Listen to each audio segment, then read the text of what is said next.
Breaking news, deputies in Arizona detain a person for questioning in the disappearance of Nancy Guthrie. What we're learning. Could an 8-year-old's death have been prevented? The new information we're learning from the daycare that took care of him. Live from Chicago, this is Fox 32 News at 9. And thank you for joining us tonight. I'm Scott Schneider. And I'm Dawn Hasbrook, breaking details on the search for Nancy Guthrie. That's right. Within the hour, a person has been detained for questioning.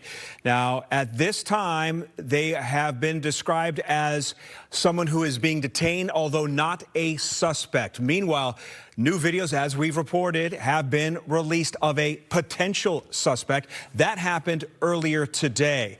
This as the search for Nancy Guthrie now enters a 10th day. Joining us right now is former FBI Special Agent Ross Rice. Thanks for being here tonight, Ross.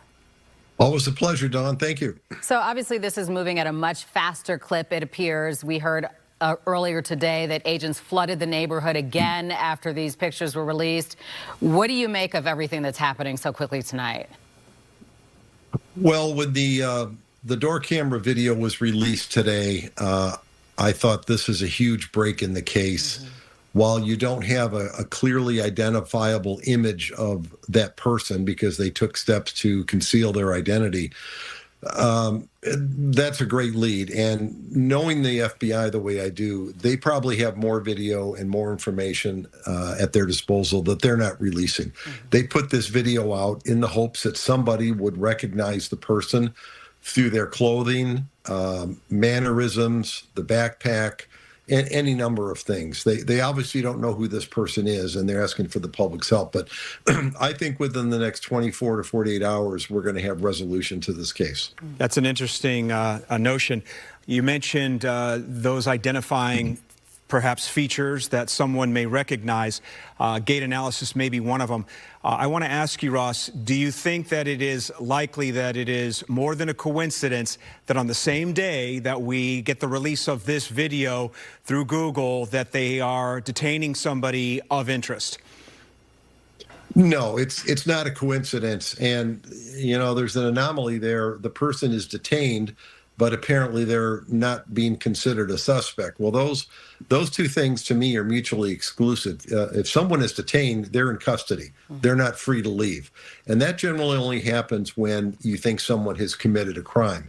Now, thinking that they've committed a crime and being able to prove it are two different things. And in order to charge someone, you're going to have to show probable cause to a judge that this person committed a crime and what that crime was. And I don't know if authorities are at that point yet, but they're certainly trying to get there.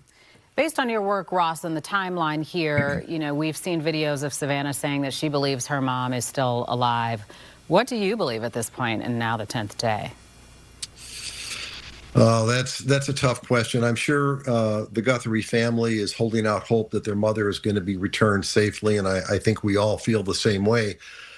Given what's been reported about her age, her medical condition, the fact that she's on medication, every day that she's away, and we don't know what condition she's being held in, but every day that she's away, I think, diminishes the chances for a safe recovery. Let me ask you this. Our partners at TMZ were reporting earlier tonight that there was some activity on the crypto account, the wallet, if you will. Could you talk to our viewers about how safe that is, this idea of putting the purported ransom money in a cryptocurrency account, and when it comes to the transaction and tracing that money, how difficult is it for law enforcement to do so? It's not difficult at all, Scott, and there have been a number of cases in the news recently where seizures and recoveries of ransomware, of ransom payments that have been made through Bitcoin have been identified and traced and recovered by the FBI. It's not a foolproof means of hiding a transaction. So I wouldn't be surprised if that happened. Now, there's some question that's being raised about whether the Bitcoin account that was in the original ransom note that was sent to TMZ might be a phony account, might be a diversion. There could be another account. We don't know if there have been direct communications with the kidnappers and the Guthrie family. there's a lot of information that just hasn't been made public for obvious reasons. All right, Ross Rice, thank you so much, and we'll see if it happens that in 24 to 48 hours this case is resolved. Thank you again. Always a pleasure. Thank you.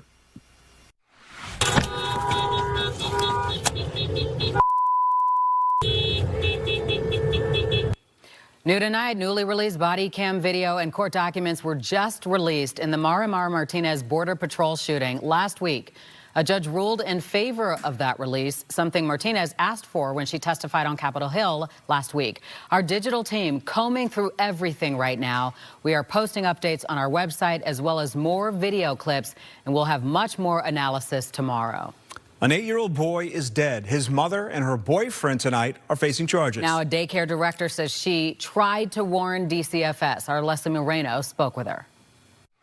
Looking back now, daycare director Carrie Pinsky says all the signs were there. All kinds of things go through your head of what else could you have done? Police say 8-year-old Markel Pierce of Round Lake Beach was found unresponsive inside his home last Friday in the 1900 block of Cedar Lake Road. His mother and her boyfriend are both now charged with first-degree murder and child endangerment, accused of what prosecutors say was long-term physical, mental, and nutritional abuse. Pinsky says Markel and his sister were enrolled in her daycare between January and April of last year. She says the boy was always hungry, often asking for several snacks a day. One of the red flags was that as they were leaving, he had another snack. Mom grabbed it out of his hand and threw it on the table and said, "Don't act like you're not fed." Pinsky says someone contacted DCFS with concerns about his well-being. DCFS then contacted her. She spoke with the agency and told them about her concerns. 3 days later, she says Markel and his sister were abruptly removed from daycare and school. I'm sure that everybody is looking at it like, how did this happen underneath everybody's nose? And it went unseen, but it was unseen because they withdrew their children from the world. In a statement to Fox Chicago, the agency said the family was not receiving any services. And because it's an ongoing investigation, they can't say whether there were any reports made to DCFS. It's not as easy as it seems. A lot of people are like, if you see it, you report it. And then once the parents get that tip off, DCFS is on to something, they disappear from everybody's view. And that's exactly what happened here. For now, the case remains under investigation. Markel's mother and her boyfriend are due back in court on March 3rd. In Lake County, Les Moreno, Fox, Chicago. Well, the city of Gary, Indiana, is in play to become the new home of the Chicago Bears. The mayor told business leaders to prepare to be on a winning team. Joni Lum is live at the Hard Rock Casino tonight. Joni. Well, the city of Gary declared itself open for business. The Gary Mayor, Eddie Melton, hosted a fireside chat here with 3 big local employers, the Gary Airport, U.S. Steel, and the Hard Rock Casino. They're trying to show the Chicago Bears that Gary can play at a pro level.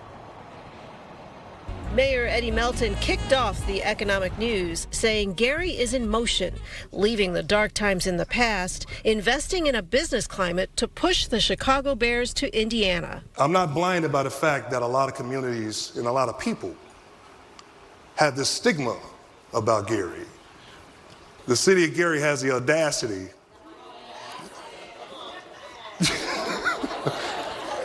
to recommend themselves to be the new home of Chicago Bears. The city of Gary placed bets on 3 sites for a new stadium by the Hard Rock Casino, Buffington Harbor, and near the Indiana Dunes. The vision represented in drawings released last month. After the Bears provided one of the most exciting seasons with late-game heroics, the city calls its play for a new stadium the ultimate comeback, built on Gary's industry and transportation. Where's the camera? Let me tell that to Mayor Brandon Johnson. The Gary Chicago International Airport, Mayor Johnson. There is local competition from Hammond and Portage. The region's business partners believe luring the Bears across the state line would produce big stakes for workers. This year alone, we're going to spend $900 million investing in this facility here, on a path to spend $3.1 billion. So he's talking about U.S. Steel's business investments in Northwest Indiana. The city of Gary wants the world to know that economic growth is happening here, and the Chicago Bears could be part of it. Live in Gary, I'm Joni Lum, Fox Chicago. Back to you. All right, Joni, thanks so much for that. You know, love is in the air, but so too are scammers. As we introduce you to a local man where it cost him tens of thousands of dollars. The warning signs he wants you to know. And I'm tracking a really big warm-up this weekend, but also next week, we're going to have a shot at 60s. Those details coming up.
Emily, I love the flowers in your dress. It's perfect for the kind of weather we've been having lately. Yes. Well, you know, it felt like spring today. I actually had a moment to sit on the balcony today. I was blocked from those northwest winds, so it felt very, very nice. And you know what? We're going to stay here for the next couple of days. It looks really nice this week, this weekend, into next week as well. So a little bit cooler tomorrow and Thursday, but regardless, above average. Average high is 34. We're going to be in the upper 30s to low 40s on Wednesday and Thursday.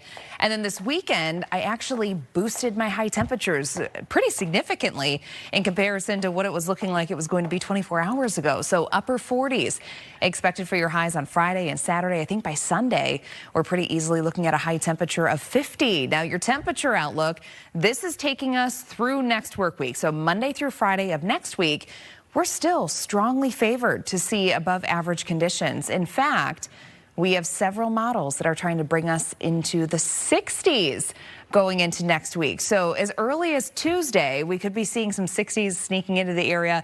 I'm keeping my high temperature a little more conservative for right now in the mid to upper 50s on Tuesday. But I think by Wednesday and Thursday, there's a really, really good shot next week that we could be in the 60s. For tonight, fairly seasonable conditions, 26 degrees for your overnight low. Wind chill temps are going to be in the upper teens to low 20s. Your 7-day forecast tomorrow looking good. Sunny skies, 40 degrees, 39 on Thursday, Friday, some sunshine.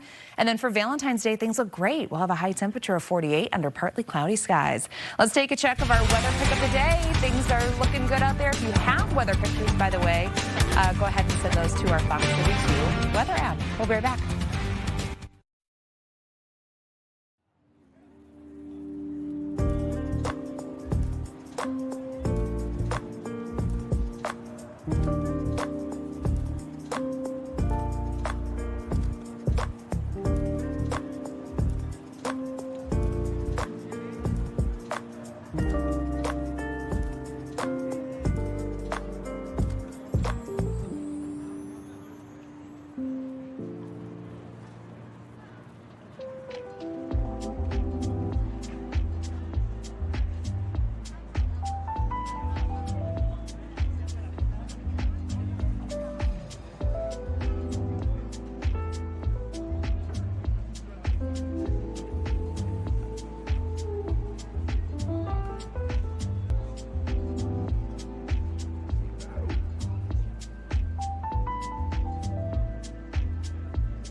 Falling in love online seems normal these days, but for a local man, it cost him $70,000. Terrence Lee has his story and the brutal text message that ended everything. And the funny part is that I used to think that I was smart enough not to get into it. That's the thing about getting played. It's not desperation that gets you, it's confidence. We're calling him Grant Trust. Not his real name. He asked us to hide his face, hasn't told his friends, hasn't told his family. Too ashamed. But he's sitting here with us anyway because what happened to him could happen to you.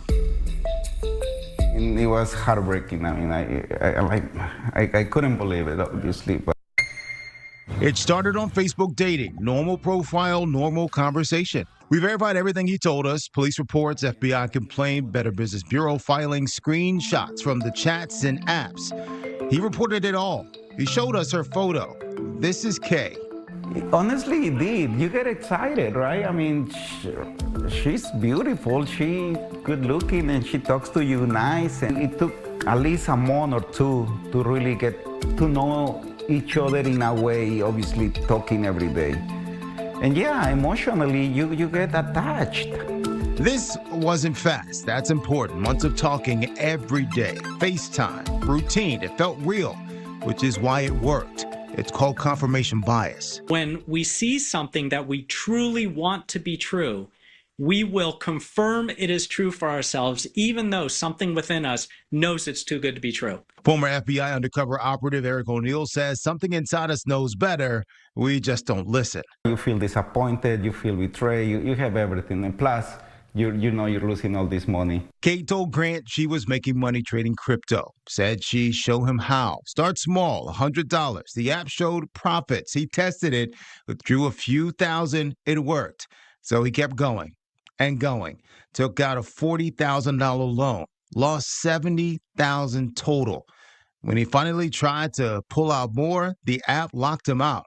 He confronted Kay. Why are you scamming people? She wrote back, because you are stupid.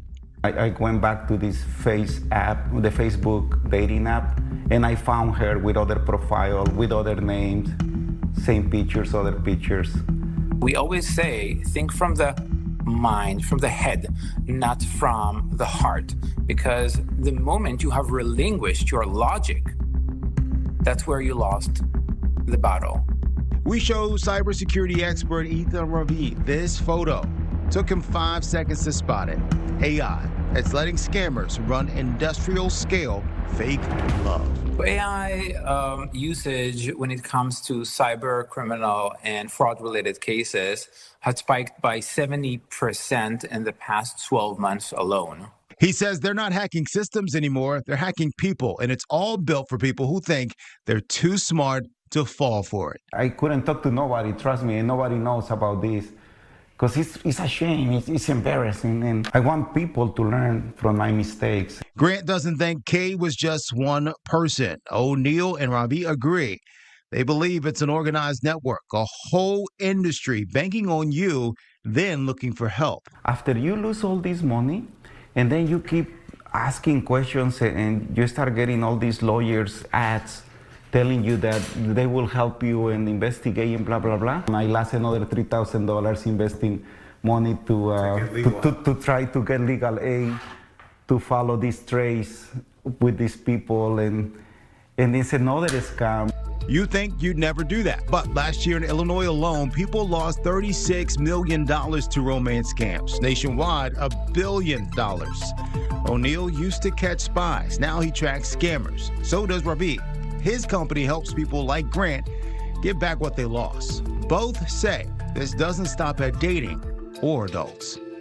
Attackers will use social media profiles that look like a beautiful young girl, for example, and they will use it to prey on young teenage boys. It becomes a little bit more spicy, and then your young teenager gets a nude picture, and the person they're chatting with says, it's your turn. And as soon as they send that image, it becomes a very serious exploitation where they're asking for money, or they're going to send that picture to everyone that your child knows.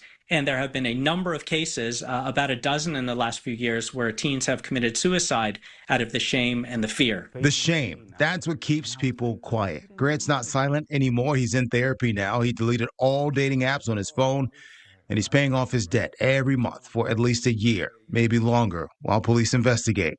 Grant's got no updates, and O'Neill says there's a reason why.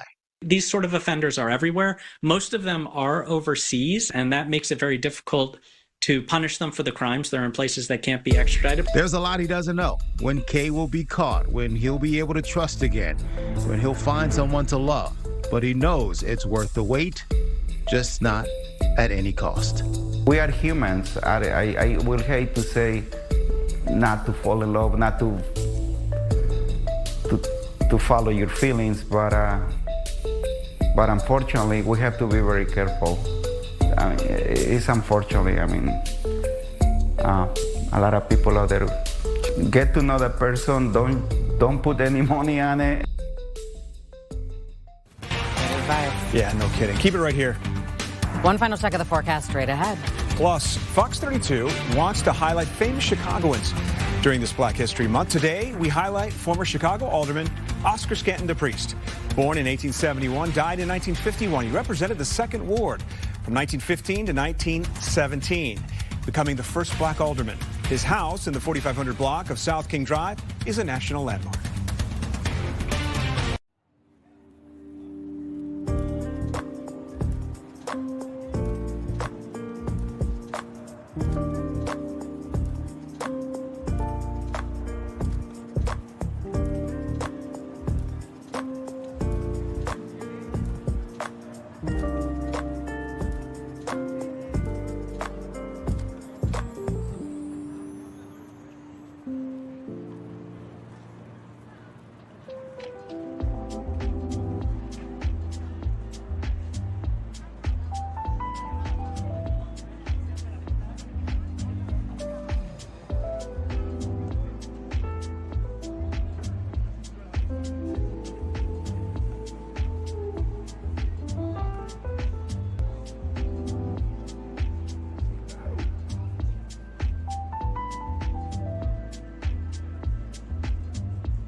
Sad.